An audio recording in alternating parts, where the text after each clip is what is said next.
Good morning, students. And now, after electrostatics and current electricity, we have the magnetic effect of current and magnetism. तो बेटा next हमारा chapter जो आता है that is magnetic effect of current and magnetism, जिसमें हम magnet के बारे में स्टडी करेंगे, उसके बिहेवियर के बारे में स्टडी करेंगे। Magnetic effect of current unit electrostatics में हमने पढ़ा था बेटा क्या कि चार्ज रेस्ट में है और वो चार्ज जो रेस्ट में है उसका अपना एक फील्ड है that is electric field. Next में हमने पढ़ा चार्ज मोशन में है और जिसकी वजह से हमें इलेक्ट्रिक करंट मिला था। और अब हम स्टडी करेंगे उस चार्ज जो मोशन में है जिससे करंट मिला, उस करंट की वजह से magnetic field. So let us start magnetic effect of current. और इसमें साथ साथ हम मैग्नेटिक फोर्स के बारे में भी स्टडी करेंगे, जो कि हमारा काफ़ी इम्पोर्टेंट टॉपिक है competition as well as board point of view से। So first of all magnetic field. बच्चों, whenever charge is at rest, जब बेटा चार्ज रेस्ट में है, so we can say the electric field is not equal to zero but magnetic field is zero. Electric field तो होगा लेकिन magnetic field नहीं होगा।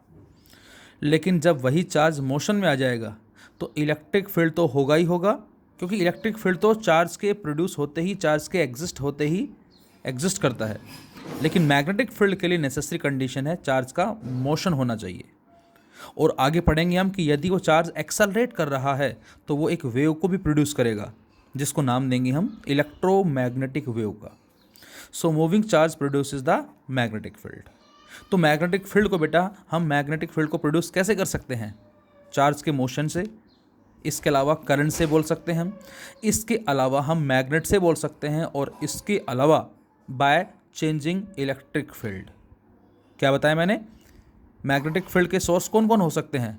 Moving charge, current, magnet, and fourth one is changing electric field, जो हम EMI में study करते हैं, इलेक्ट्रोमैग्नेटिक इंडक्शन में।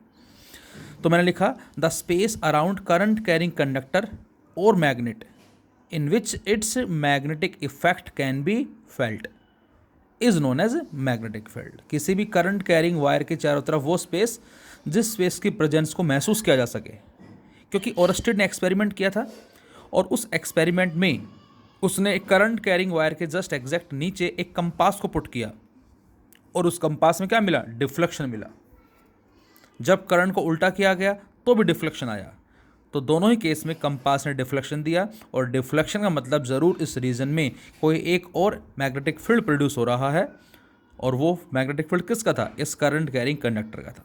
तो इसीलिए हमने डिफाइन कर दिया कि किसी भी करंट कैरिंग कंडक्टर के सराउंडिंग में वो स्पेस जिसकी प्रेजेंस को महसूस किया जा सके। और बच्चों, जो डिफ्लेक्शन लगा वो क्यों लगा? वो मैग्नेटिक फोर्स की वजह से लगा है। जैसे हमने इलेक्ट्रोस्टैटिक्स में पढ़ा था कि कभी एक सिंगल चार्ज का जो फील्ड है उसकी वजह से उस पर फोर्स नहीं लगता, उस पर फोर्स दूसरे फील्ड की वजह से लगता है। सेम उसी तरह से बेटा यहाँ पर भी दो फील्ड हैं। यदि हम एक कंपास की बात करते हैं, दैट इज आर्टिफिशियल मैग्नेट, उसका भी अपना मैग्नेटिक फील्ड है, और अब उसको जहाँ रखा गया है उस रीजन में भी एक एक्सटर्नल फील्ड है। और जब दो मैग्नेटिक फील्ड एग्जिस्ट करते हैं तो उसकी वजह से ही उस कंपास पे एक फोर्स लगा, जिसको हम नाम देंगे आगे मैग्नेटिक फोर्स का, और उसने डिफ्लेक्ट किया। और इस मैग्नेटिक फील्ड की डायरेक्शन को बेटा हम राइट हैंड थंब रूल से डिटरमाइन करते हैं। उससे पहले जरा मैंने लिखा डॉट एंड क्रॉस। तो बच्चों, जो डॉट होगा उसको हमने यहाँ पर आउटवर्ड से लिया गया है। जैसे ये पेज हो गया और इस पेज के एग्जैक्ट परपेंडिकुलर मैंने पेन कुछ ऐसे दिखाया, इस तरह से, तो इसको बोलेंगे हम आउटवर्ड। और यदि इसी पेन को मैं उल्टा कर दूं ऐसे, इसको बोलेंगे हम इनवर्ड, या डाउनवर्ड भी बोल देते हैं इसको। तो जब भी डॉट लिखा मिले इसका मतलब आउटवर्ड होगा, और जब भी क्रॉस लिखा मिले इसका मतलब इनवर्ड होगा।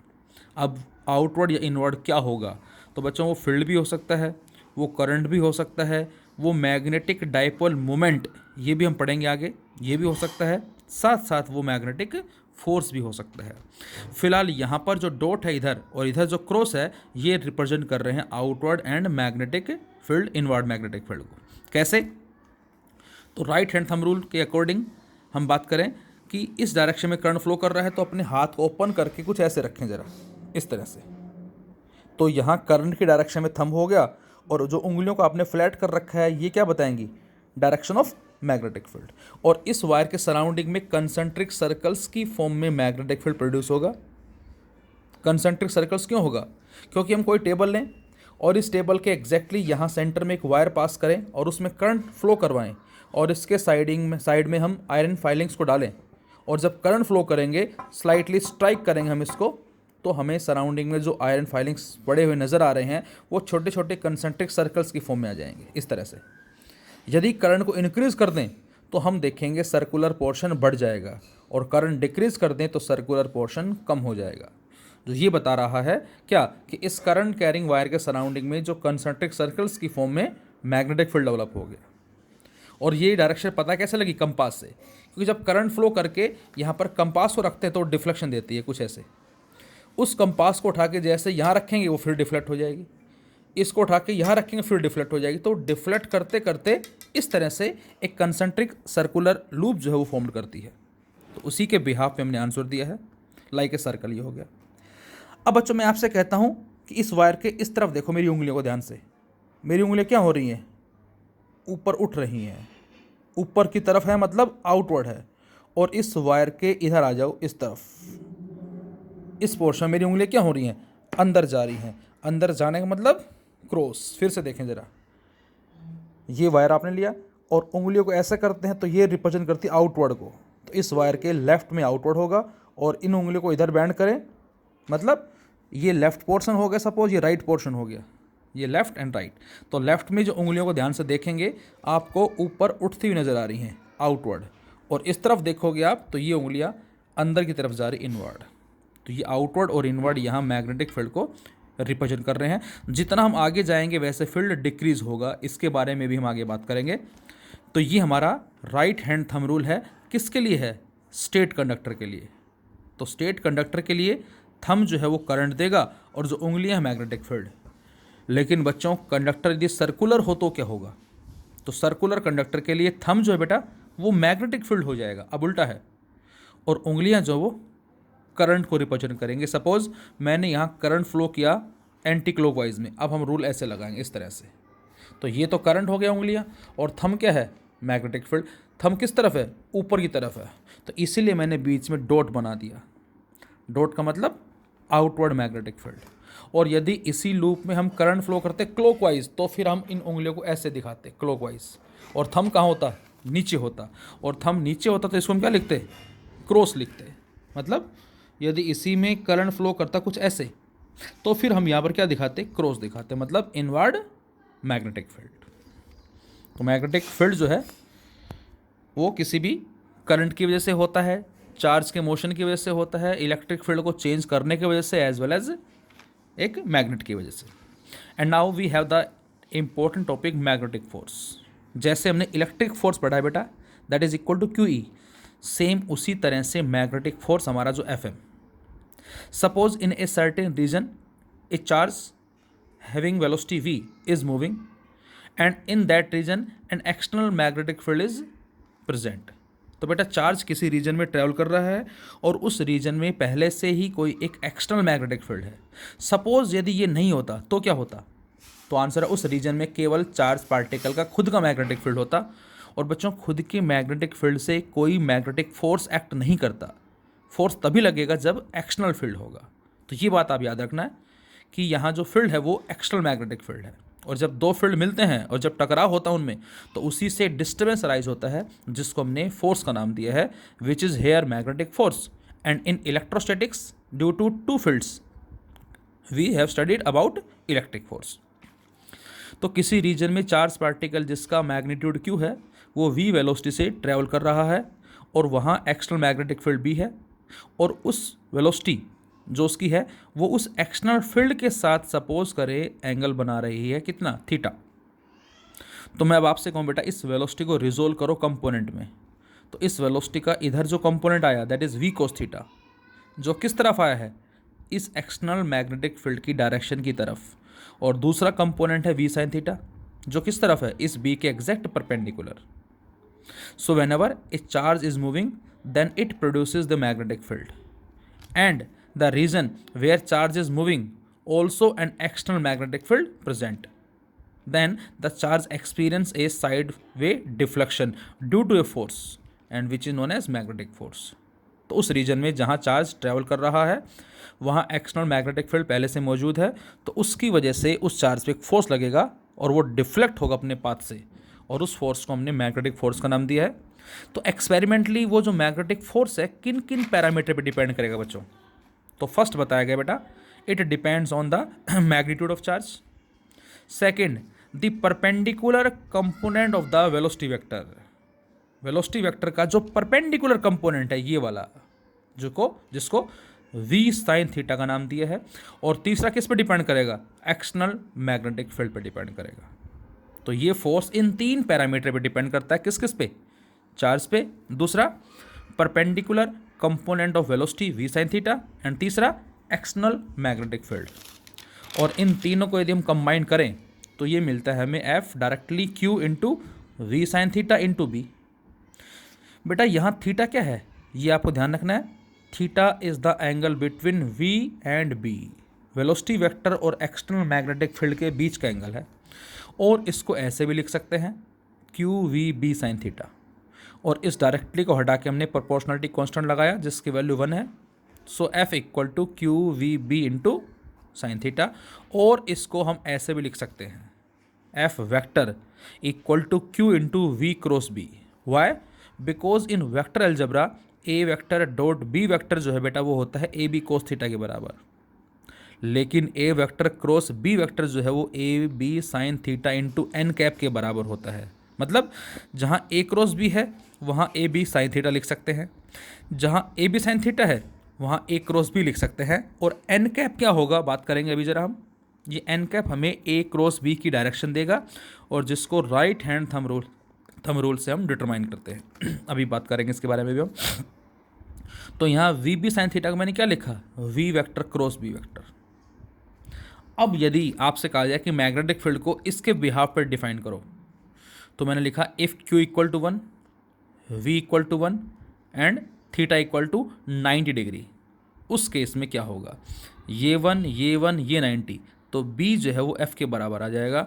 तो यहाँ से कह सकते हैं क्या कि मैग्नेटिक फील्ड जो है वो किसके इक्वल है?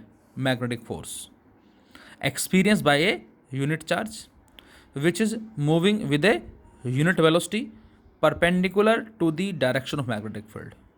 तो मैग्नेटिक फील्ड जो है वो मैग्नेटिक फोर्स के इक्वल कब होगा? जब कोई चार्ज जिसकी वैल्यू 1 है वो किस वेलोसिटी से ट्रैवल कर रहा है? 1 मीटर पर सेकेंड से.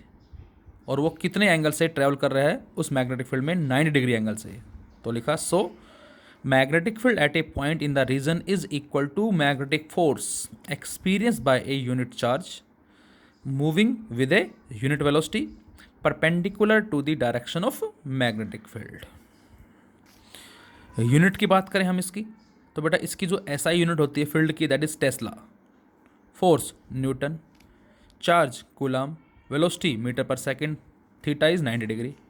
सो tesla equal to newton per coulomb and this is metre per second. But the CGS unit of magnetic field is gauss. Force की क्या होती है? डायन होती है. अब बच्चों चार्ज की स्टैट कूलम इलेक्ट्रोस्टैटिक्स में, लेकिन मैग्नेटिज्म में जो होती है EMU, इसको बोलते हैं electromagnetic unit. This is EMU. तो ये हमारी कहलाती है क्या? सीजियस यूनिट किसकी? चार्ज की इन मैग्नेटिज्म हम ये लेते हैं. इलेक्ट्रोस्टैटिक्स में स्टैट कूलम लेते हैं. और 1 कूलम जो है 3 × 10⁹ स्टैट कूलम के बराबर बताया था आपको वहाँ. अब बेटा इन दोनों में रिलेशन क्या होगा आपस में? तो यहाँ से मैंने लिखा 1 कूलम जो है वो 1 tesla equal to 1 newton upon 1 coulomb into 1 metre per second. अब बच्चों न्यूटन में कितने डायन होते हैं? 10⁵ डायन. और जो 1 EMU होता है 1 इलेक्ट्रोमैग्नेटिक यूनिट जो है चार्ज की वो 10 कूलम के बराबर है. 2 EMU 20 कूलम, 3 EMU 30 कूलम. तो ये इसके इक्वल होता है. तो हमने यहाँ से 1 कूलम की वैल्यू निकाली, क्या आ जाएगी? 1/10 EMU. तो इस कूलम को रिप्लेस कर दिया 1/10 EMU और 1 मीटर की जगह 10⁻² सेंटीमीटर सेकेंड इनवर्स लिखा.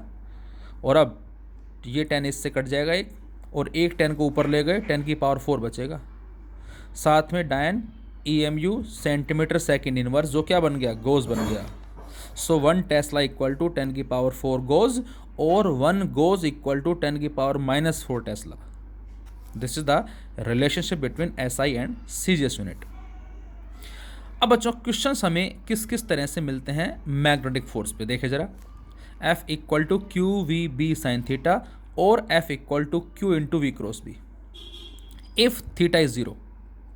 अब थीटा 0 कब होगा? यदि आपसे कहा जाए क्या कि चार्ज पार्टिकल जिस डायरेक्शन उस डायरेक्शन में फ्लो कर रहा है जिस डायरेक्शन में मैग्नेटिक फील्ड है. If the charge particle moving in the direction of external magnetic field then theta is 0. और जब थीटा को 0 यहाँ रखते हैं तो ये बन जाएगा सारा 0 साइन 0 0. तो F क्या आ जाएगा? 0. इसका मतलब जब कभी charge particle external magnetic field की डायरेक्शन में ट्रैवल करता है तो उस पर कोई भी मैग्नेटिक फोर्स एक्ट नहीं करता, नो मैग्नेटिक फोर्स. तो ये कंडीशन आ गई कि किस केस में पार्टिकल पे मैग्नेटिक फोर्स 0 होगा. तो फर्स्ट केस ये. अच्छा, सेकेंड केस, यदि थीटा 180 होता तो मतलब जिस इसमें तो V और B दोनों क्या है बेटा? पैरेलल. इसमें क्या है? 180. V एंड B क्या होंगे? Anti parallel. इसमें पार्टिकल फील्ड के एंटी पैरेलल जा रहा है. 180 एंड साइन 180 भी 0 होता है. तो यहाँ से भी उस पर कोई फोर्स नहीं लगेगा. तो दोनों ही केस में मैग्नेटिक फोर्स 0 आ गया. तो ये आपको याद रखना है क्या?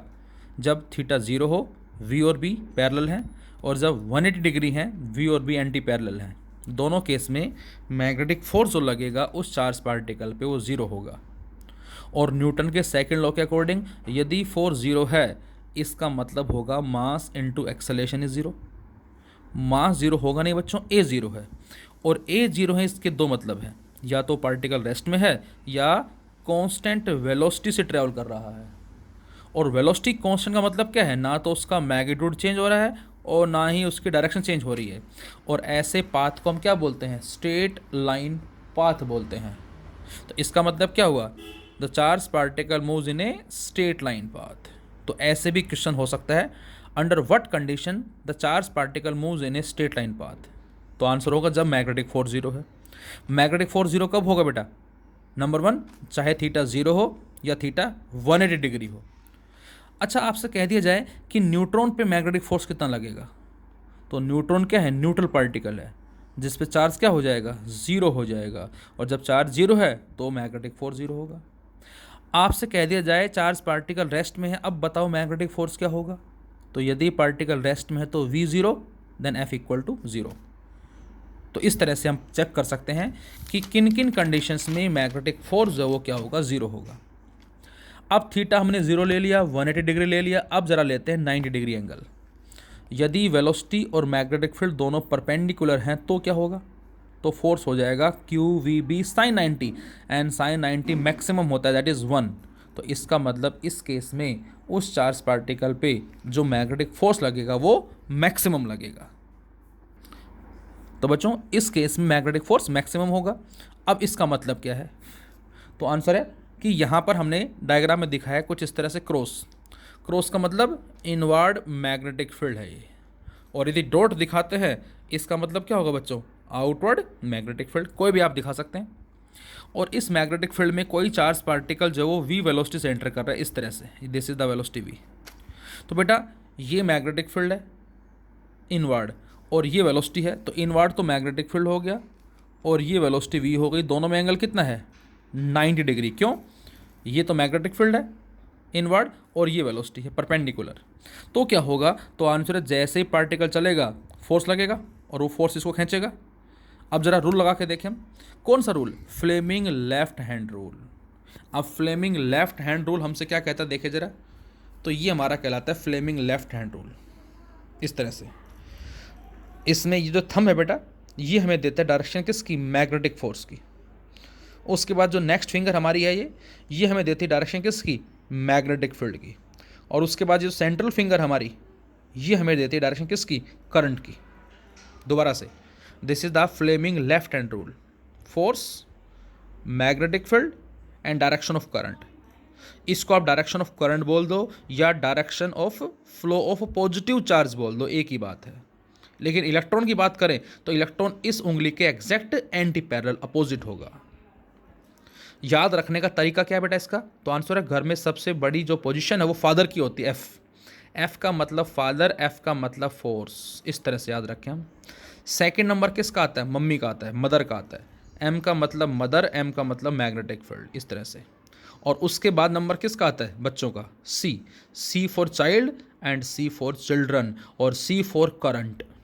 तो force F father, M magnetic field mother, C child या children and C for current.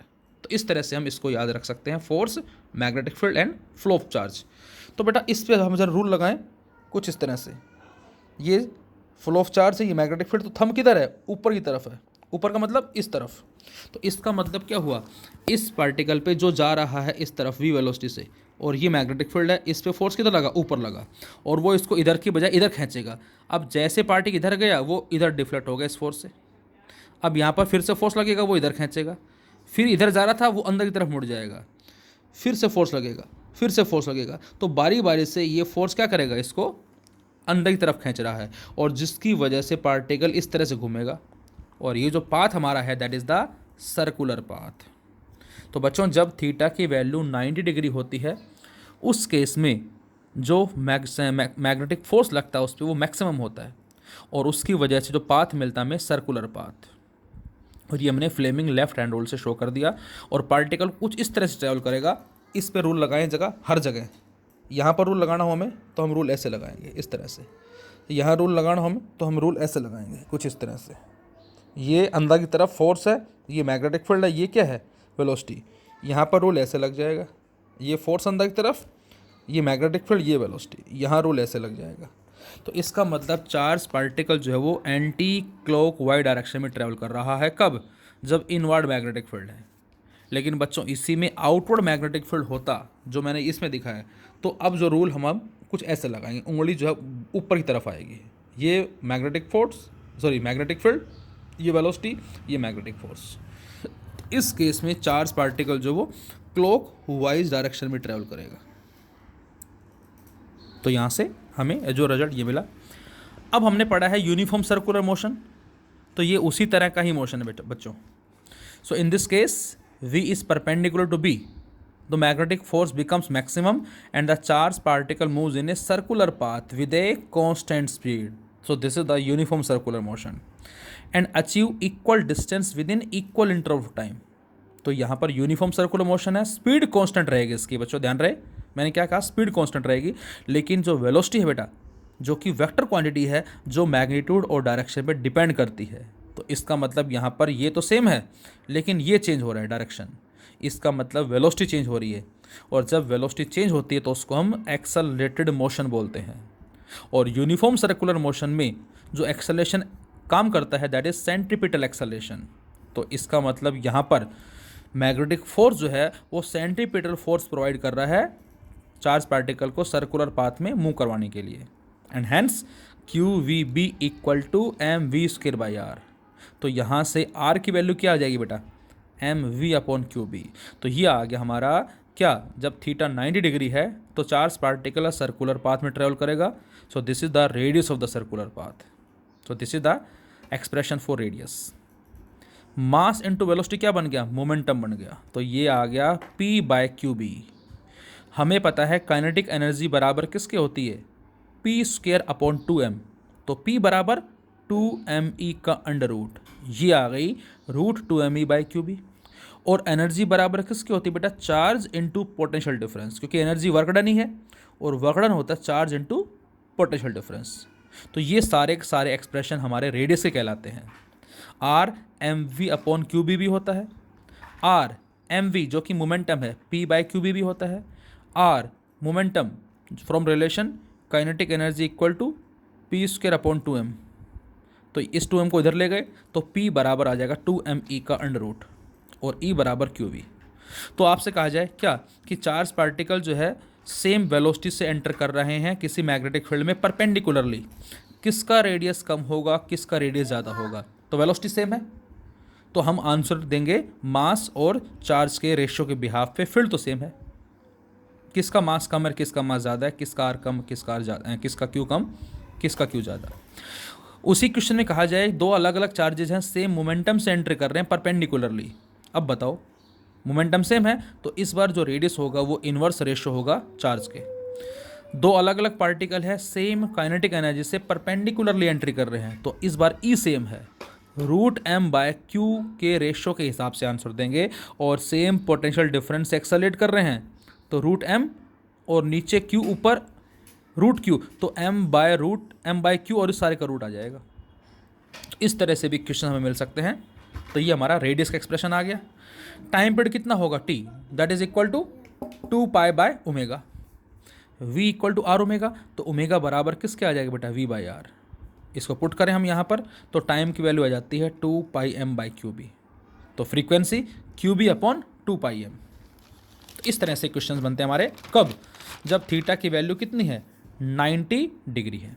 ये हमारा पॉइंट नंबर 3 चल रहा है, और ये था 3 का केस ए।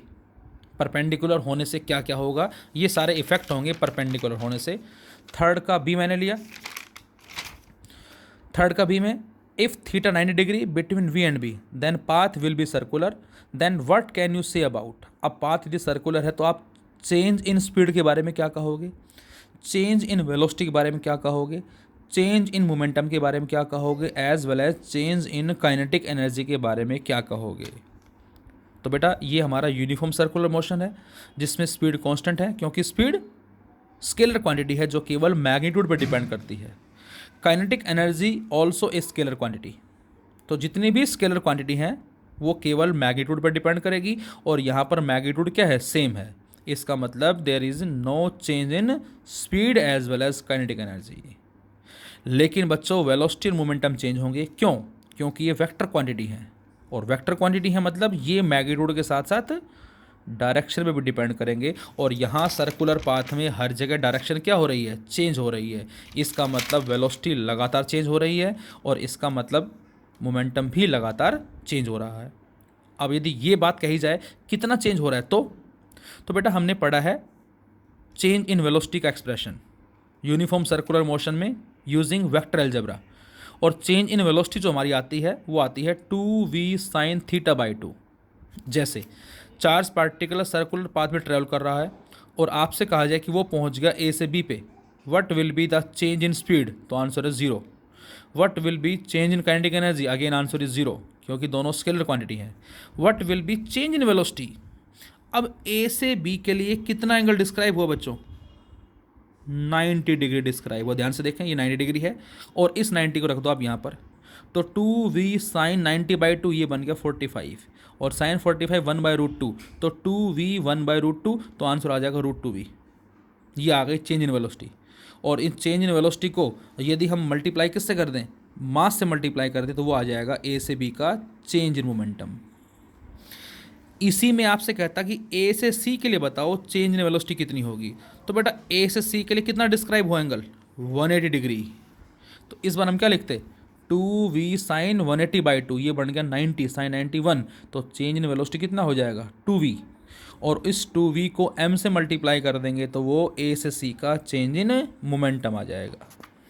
तो इस तरह से हम फाइंड आउट कर सकते हैं change in velocity, change in momentum की वैल्यूज़ को। This is the point number 3 B. Now point number 4, at any angle, तो थीटा 0 है 40 होगा, थीटा 180 डिग्री है 40 होगा, दोनों ही केस में स्ट्रेट लाइन पाथ मिलेगा। थीटा 90 डिग्री है, फोर्स मैक्सिमम है, पाथ कैसा होगा, सर्कुलर होगा। अब इसके अलावा आपसे कहा जाए कि थीटा 30 डिग्री है, 45 डिग्री है, 60 डिग्री है, तो इसको बोलते हैं eight any angle, and this is the general case. तो किसी भी एंगल से ट्रेवल करेगा तो वही सेम चीज़। फिर से इस v को रिजोल्व किया बेटा हमने, v कोस थीटा जिसको मैंने v1 मान लिया, एंड v साइन थीटा जिसको मैंने v2 मान लिया। अब मैं आपसे कहूँ कि what is the direction of v1, तो आप बताओगे v1 उसी डायरेक्शन में है जिस डायरेक्शन में मैग्नेटिक फील्ड है। इसका मतलब v1 की वजह से उस चार्ज पार्टिकल पे कितना फोर्स लगेगा, तो आंसर है 0, क्योंकि v1 तो b के पैरेलल है, और फोर्स 0 है तो हम बोलेंगे स्ट्रेट लाइन पाथ। लेकिन मैं ये कहूँ कि v2 की वजह से बताओ, तो बेटा ये v2 है, ये b है, theta 90 degree sine 90 1 maximum, force क्या मिला मैक्सिमम, पाथ कैसा आया सर्कुलर, तो मतलब इसकी वजह से बोलूँ तो हमारा आंसर होगा स्ट्रेट लाइन पाथ। इसकी वजह से बोलें तो हमारा आंसर होगा सर्कुलर पाथ। लेकिन यहाँ हम बात करेंगे दोनों के कंबाइन इफेक्ट से। Under the combine effect the path will be helical. इसको बोलते हैं बेटा हम helical path. This is the combine effect. कैसे देखें तो F equal to Q into V cross B. हमने इस V की जगह एक बार V1 रखा और एक बार V2 रखा, तो जब V1 रखते हैं तो फोर्स क्या आ जाता है 0, लेकिन जब V2 रखते हैं तो फोर्स कितना आएगा Q into V2 cross B.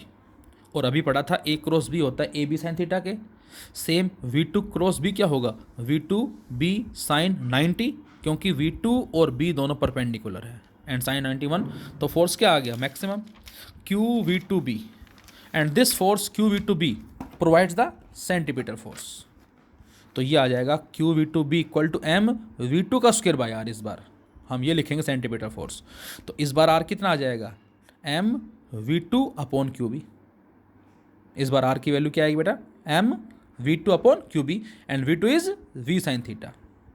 अब आपसे कहा जाए कि पार्टिकल 30 डिग्री से 45 डिग्री से या 60 डिग्री से एंटर कर रहा है, रेडियस बताओ, तो यहाँ पर पुट कर देंगे थीटा की वैल्यू को 90 पुट कर देते तो साइन 91, ये वही केस बन गया हमारा। 90 वाला केस क्या आया था, ये आया था MV अपॉन QB।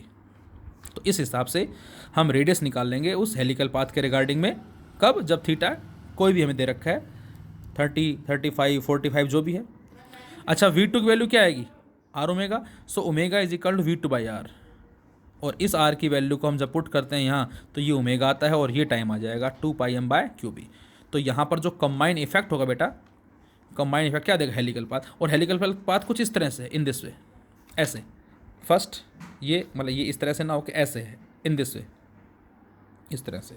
तो एक कंपोनेंट जो है वो सर्कुलर में घुमा रहा है, दूसरा कंपोनेंट सीधा ले जा रहा है, तो सीधा भी चल रहा है घूम भी रहा है, सीधा भी चल रहा है घूम भी रहा है।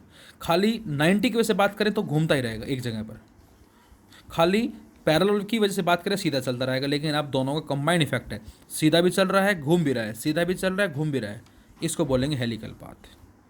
तो यहाँ से ये रिजल्ट मिलेगा। इसी में ही लिखा मैंने, यदि थीटा की वैल्यू 90 डिग्री है तो इस केस में वर्कडन कितना होगा बेटा, तो वर्कडन होता है FS cos 90 and cos 90 is 0। क्यों, फोर्स और डिस्प्लेसमेंट, फोर्स लग रहा है सेंटर की तरफ, डिस्प्लेसमेंट किधर हो रहा है ऊपर हो रहा है, दोनों एग्जैक्टली परपेंडिकुलर हैं, तो इस केस में वर्कडन क्या होगा बच्चों 0 होगा। नाउ अभी जो हम बात कर रहे थे राइट हैंड थंब रूल की, जैसे A क्रॉस B क्या होता है बेटा, मैंने लिखा था अभी A cross B and A cross B is AB sine theta into n cap लिखा था मैंने। अब इस एन कैप की वैल्यू की क्या होगी इसके बारे में जरा हम बात करें, तो यहाँ से I क्रॉस J का मतलब होगा IJ sine theta into n cap. अब I क्या है, ये यूनिट वेक्टर कहलाता है एक्स एक्सिस में, J क्या है बेटा unit vector along Y axis, और K क्या होता है unit vector along Z axis. Unit vector क्या होता है, vector whose magnitude is unity and tells us about the direction of given vector. वो वेक्टर जिसका मॉडुलस, जिसका मैग्नीट्यूड यूनिटी 1 हो और वो हमें किसी भी गिवन वेक्टर की डायरेक्शन बताएं। जैसे आपने पढ़ा है, मैं लिखता हूँ 5i कैप, तो 5 मैग्नीट्यूड और i कैप डायरेक्शन है, ये एक्स एक्सिस में है। मैं लिखता हूँ 6j कैप और माइनस साइन, तो 6 मैग्नीट्यूड हो गया और माइनस j कैप क्या है डायरेक्शन है। तो i j के हमें x y z के रेस्पेक्ट में डायरेक्शन देते हैं। अब ये भी 1 ये भी 1, अच्छा i और j में एंगल कितना है बेटा 90 and sine 91 into n cap, और एन कैप हमें क्या मिलेगा राइट हैंड थंब रूल से, मतलब ये एक्स एक्सिस है, ये वाई एक्सिस है और ये ऊपर की तरफ ऐसे जेड एक्सिस है। तो राइट हैंड थंब रूल से यदि हम चलते हैं एक्स से वाई में, तो रिजल्ट किधर आता है ऊपर की तरफ आता है, किधर जेड एक्सिस के अंदर। इसीलिए मैंने आई क्रॉस जे को के लिखा है। उल्टा यदि जे क्रॉस आई लिखते तो क्या आता, थंब नीचे आता माइनस के। तो जब भी बच्चों आई क्रॉस जे लिखा मिले उसको के कैप लिखेंगे हम, जे क्रॉस के लिखा मिले आई कैप लिखेंगे हम, और के क्रॉस आई लिखा मिले जे कैप लिखेंगे हम। ये सारे क्या हैं एंटी क्लॉकवाइज में। उल्टा आई क्रॉस जे की जगह जे क्रॉस आई हो तो माइनस के लिखेंगे, जे क्रॉस के की जगह के क्रॉस जे हो तो ये क्लॉकवाइज हैं। अब हम रूल ऐसे लगाएंगे उल्टा, नेगेटिव में आएगा ये, दैट इज माइनस आई, और आई क्रॉस के क्या आ जाएगा दैट इज माइनस जे। अब क्वेश्चन दिया जाए आपको, if a charge particle say proton moves along the negative X axis, negative X axis में ट्रैवल कर रहा है, and the magnetic field acts along positive axis, then in which direction the magnetic force acts on it. इसको आप rule से भी कर सकते हो, फ्लेमिंग लेफ्ट हैंड रूल से। बजाय रूल से करने के मैं आपको सजेस्ट करूंगा इसको इस कॉन्सेप्ट से करें, ये ज़्यादा ईजी रहेगा। तो यहाँ पर हमें वेलोसिटी की डायरेक्शन दे रखी है, मैग्नेटिक फील्ड की डायरेक्शन दे रखी है, फोर्स पूछा है, तो बेटा इसमें आ जाओ जरा। F Q into V cross V. Q कौन है? प्रोटॉन। चार्ज कैसा है? Positive. V negative X axis that is minus I cap, B positive Y axis that is J cap. अब आप सोचें आई क्रॉस जे क्या होता है बेटा? आई क्रॉस जे के कैप। तो इस सारे को हटा के हमने क्या लिखा है? के कैप लिख दिया, और माइनस पहले से था, तो आंसर आ गया माइनस के कैप। तो मैग्नेटिक फोर्स जो लगेगा वो नेगेटिव जेड एक्सिस में लगेगा। अच्छा, इसी क्वेश्चन में प्रोटॉन की जगह इलेक्ट्रॉन होता तो बेटा, तो फिर हम इस प्लस क्यू की जगह माइनस ई लिखते। भाई प्रोटॉन में प्लस ई है, इलेक्ट्रॉन में माइनस ई है, और अंदर एज इट इज। अब आई क्रॉस जे क्या बनता? के, साथ में माइनस आई ना, माइनस के, और एक माइनस और आ गया प्लस। तो इसका मतलब प्रोटॉन नेगेटिव जेड एक्सिस में जाएगा, तो इलेक्ट्रॉन किधर जाएगा? पॉजिटिव जेड एक्सिस में।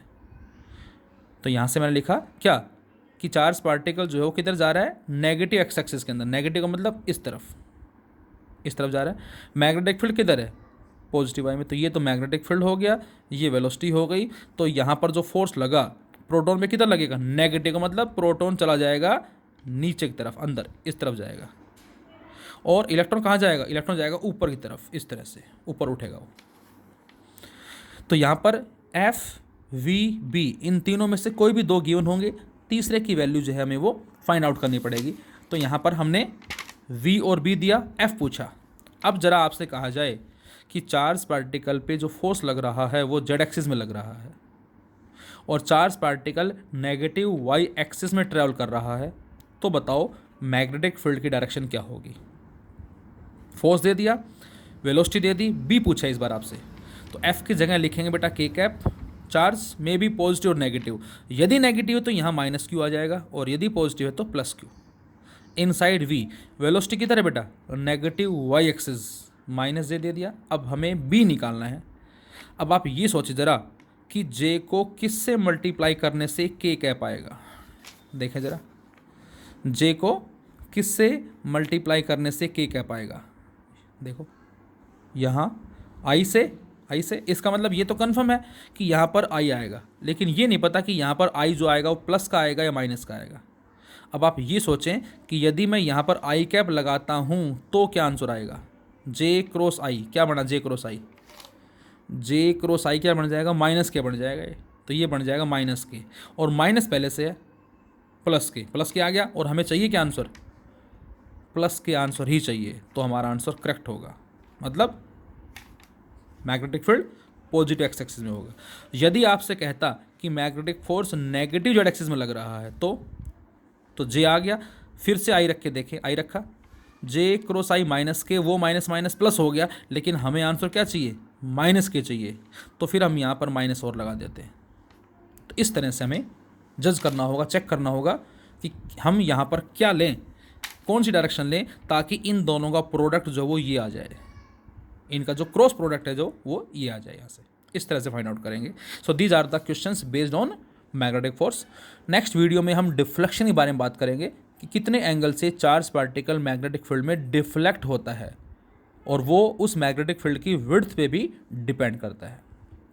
Thank you.